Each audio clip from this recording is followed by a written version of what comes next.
Thank you for tuning in to the Wealthy Optimist podcast. I'm your host, Sarah Hall. For the past several years, I've been a practicing mindset and personal development coach. Now, let's dive into today's episode. Good morning, everybody. Welcome back to another episode of the Wealthy Optimist podcast. I am your host, Sarah Hall, and I'm excited to have you here today.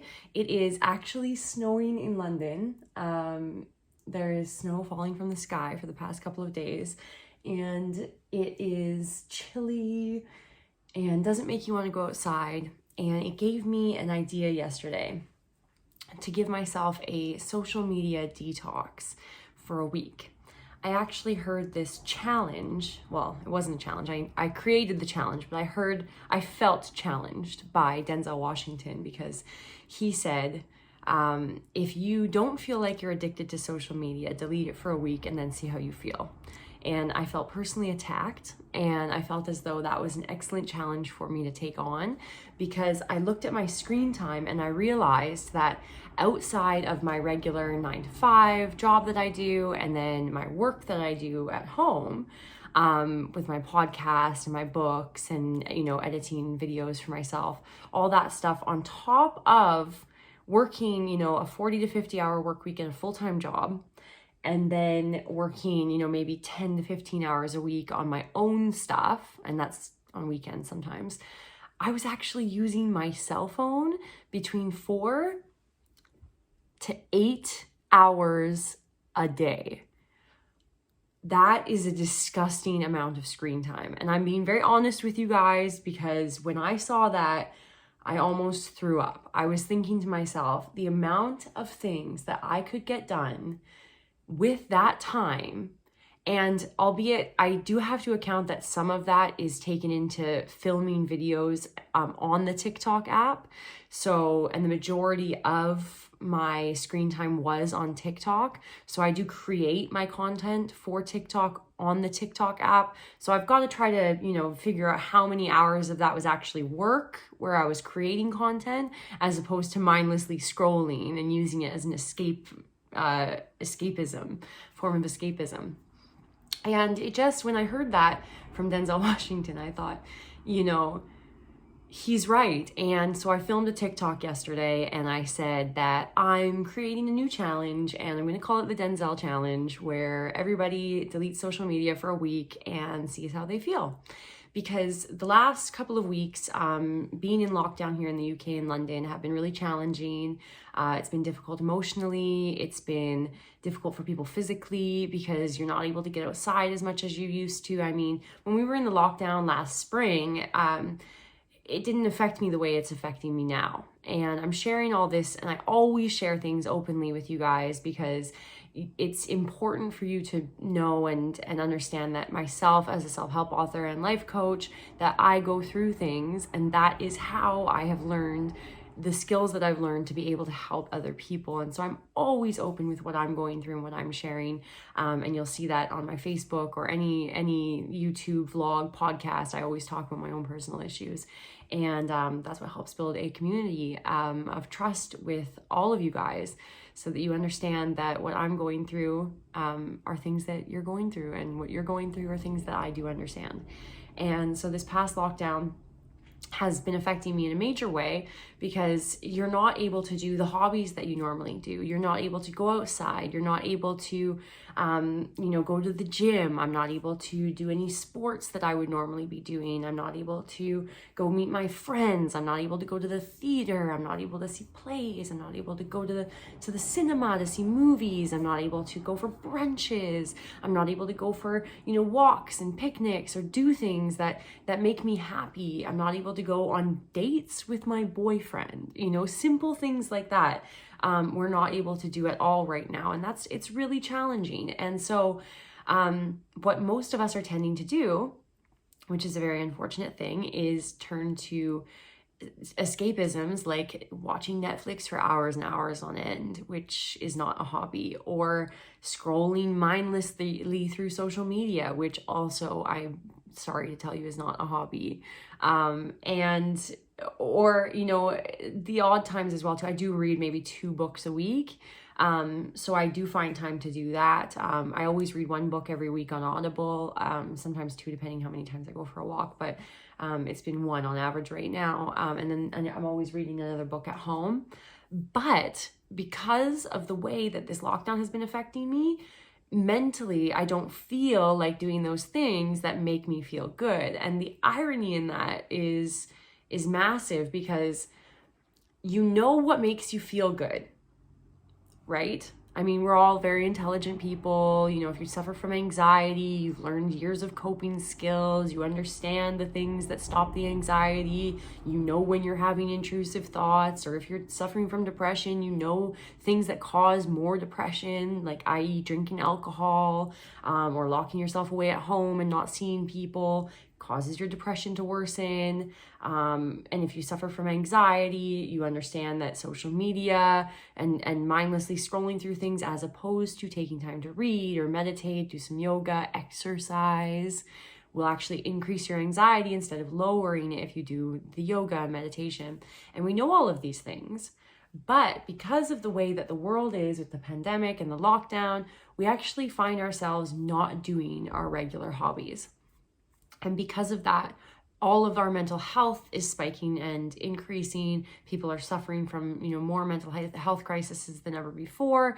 People are becoming more anxious than ever before, more depressed than they were before. Even if you didn't have depression, suddenly people are, you'll go from sitting in your house and being like, yeah, maybe I feel a little bit depressed, and it's been 4 days, to next thing you know, it's 4 months, and you're like, okay, I'm actually really depressed now. What do? I actually need some help. And the time is going by like that. It is going by so quick. And it's like this past year, I wrote a post on social media on, I think it was Saturday or Friday, saying that that this past year has gone by so quickly that I can't even understand how I was even a part of this past year, and I had a birthday, and I've got another birthday coming up this year, and I was joking saying I'm probably just going to stay 30 for a few years because I don't think these years count. But the thing that I'm trying to say is that if you don't make time for your hobbies, you're going to continue to feel your mental health affected in major ways. And if you can't do your regular hobbies, you've got to find ways to create new hobbies and find new things to do that are inside your own home. So for example, maybe you could try painting. I painted that. If you're listening to this on iTunes, you can't see, but if you're watching on YouTube, I painted that little love sign in the back. It used to be all black. I thought, I was bored one day. The last thing I wanted to do was watch Netflix or go on my computer or look at my phone. So I was like, I'm going to paint. So I started painting, and that was the only color I had, was a goldy kind of brass copper color. I have one thing of paint. I don't even know why, but I decided to paint that. And so I felt better, and I painted, I listened to some meditation music, and it felt really good. And so this challenge with social media, and to kind of like hit the pause button, is to reset my brain. And I wrote in this post the other day that I wish at this time that my brain was like a computer, and I could just hit pause, hit the reset button, shut my computer brain down, and just let it kind of recenter and refocus and come back feeling like normal again. And the unfortunate thing is I do these things, and I meditate, and I feel good, and I meditate before bed, and I have a good sleep, and I haven't drinking it in 37 days, and that was totally by accident, because the past year during the pandemic, I was barely drinking because I live by myself, and I can't go out and see friends, and I don't like drinking by myself. So and sometimes my boyfriend would come over, but he doesn't drink. So there were a couple of times a month during the past year where he would come over, and maybe we'd have, a roast dinner or steak or something like that. So I would have some wine, but he doesn't drink. So eventually it just kind of petered out, because what was the point of me drinking when he wasn't drinking? And so now the last time I drank was on New Year's Eve, and I had some wine, and we toasted. He never ever drinks, and he toasted with a little bit of ice wine, and he had one sip of the ice wine from Canada that my mom had brought.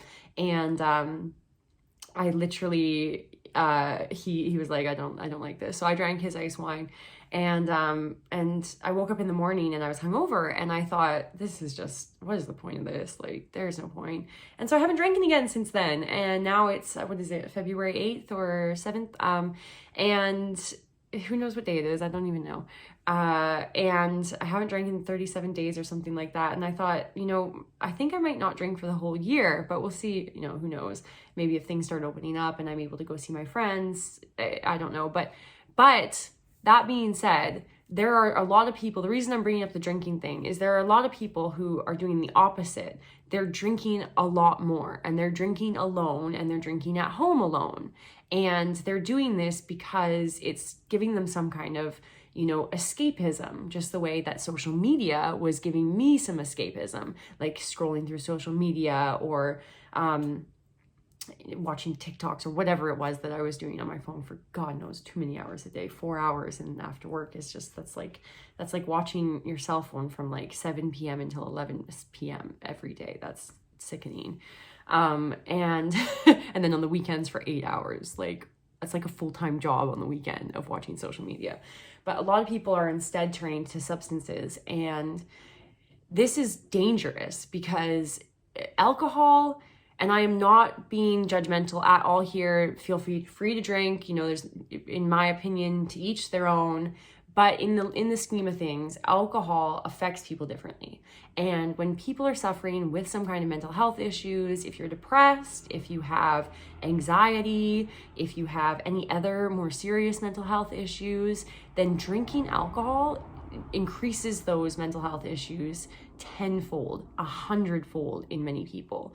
And you find yourself drinking to stop feeling the depression, okay, which works temporarily, but not really. You just kind of think that it works.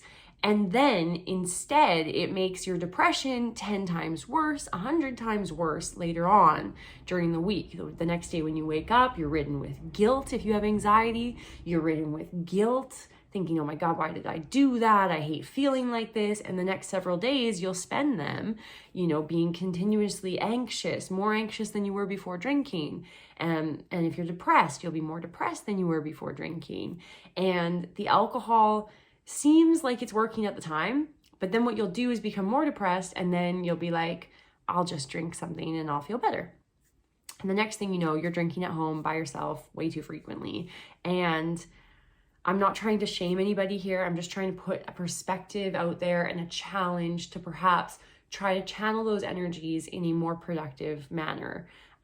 Because in the scheme of things,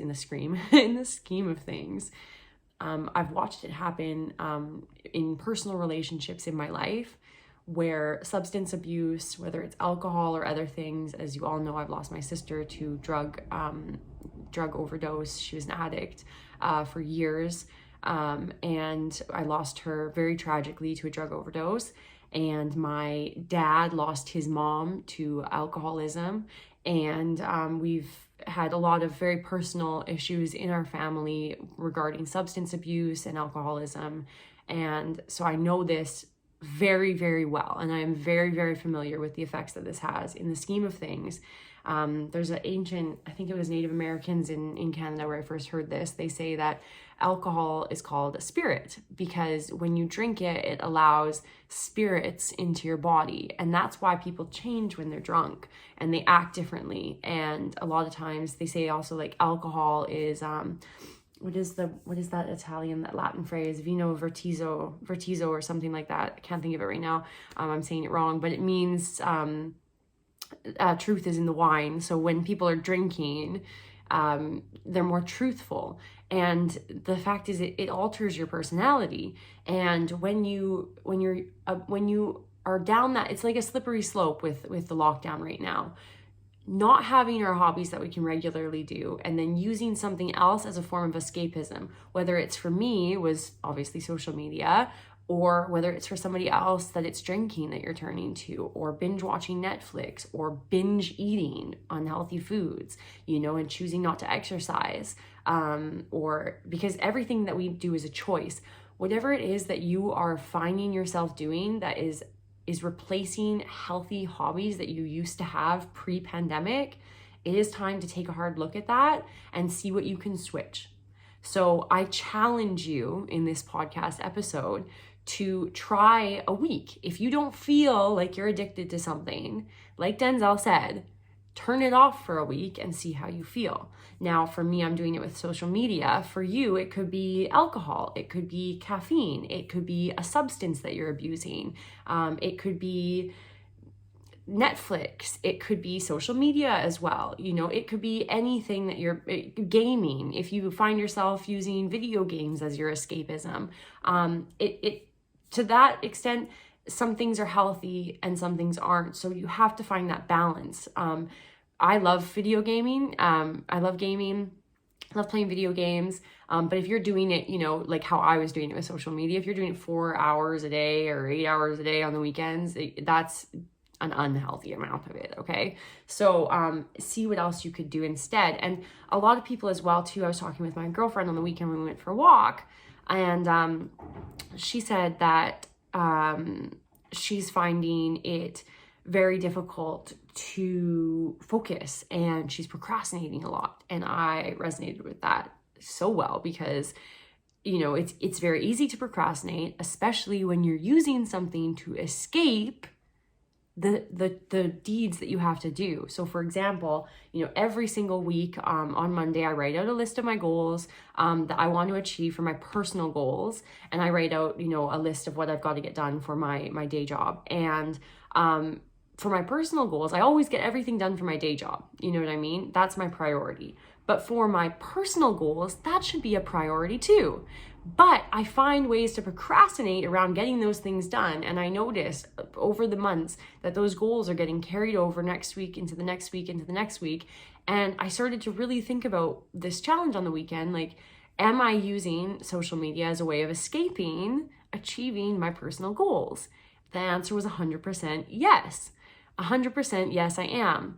And I want to challenge you to really look at yourself and do some shadow work and find out what it is that is causing you to procrastinate, what it is that's taking you away from your goals, what it is that's stopping you from getting those things done off your to-do list. Because if you're anything like me, and most people feel this way, when you get something done that you've been wanting to do for a long time, it is the best feeling, isn't it? It's the best feeling. You feel accomplished. You feel like you've been able to achieve something. You get to cross it off your list. It feels amazing. So I want to challenge you this week to see what you can do with that. And I want to thank you for listening. If this video resonated with you and you feel the same way, understand that, we're all here with you. We're all here going through the same things. We all have the same challenges and different challenges. For myself, I don't have children or a family, so you may be struggling with balancing work-home life and your children are at home 24/7. And, everybody's going through so much right now, but understand that the whole world is going through it collectively. And so as alone as you feel sometimes, you're not alone. And I hope that you do reach out and join our community on Facebook. We have our Total Life Transformation group, which is on Facebook, which is a community of uplifting, mental glow up support for anybody that wants to really, have positive people around them to reinforce them that they're doing the right things, or, to cheer them on, to help them manifest their goals. And make sure that you do grab a copy of my newest book, which is wealthyoptimist.com, where you can go to grab it. The website, wealthyoptimist.com, and the book is called Positive Power, which is 12 Steps to Mastering Your Mindset, where I do talk about all of these different things in it. So how to transform your life. And I'm so grateful to every single person that's ordered it. I recently had several videos on TikTok go viral, and we are nearly at 70,000 followers on TikTok. And I'm so grateful for every single one of you. I'm so grateful to every single person who's ordered my book around the world. I'm getting messages in from Australia, from Thailand, from all over Malaysia, like all different places. And it's so cool. And it makes me so excited to see that you're enjoying my book, that you're reading it, that it's teaching you something. And it's so cool to have all these collective people from around the world joining our Facebook community as well. So thank you so much, and share this video with somebody that you feel like maybe needs a little, nice kick in the butt to kind of get out of their bad habits and into some new better habits, and as always, don't overdo it. Don't force yourself to do 100 things at once, because you won't be successful at it. I did another podcast on that, so check that out. But set a reasonable goal for yourself, and you'll be able to achieve it. And I love you, and thank you so much for watching, and we'll see you on the next episode. All right, everybody, that's all I have for you today. I am so grateful for you to be able to take this time for yourself, that you chose to make the conscious decision to be here today, to listen to this, to share this message with somebody else who could value from it. I really appreciate your reviews, your positive reviews, and sharing with the community what you valued out of this lesson today. If you can think of somebody who really needs to hear this message, please share it with them. There is nothing better for me than receiving a podcast or a video or a positive message from somebody that I love that totally changes my outlook on the day. So please pass this on forward to other people.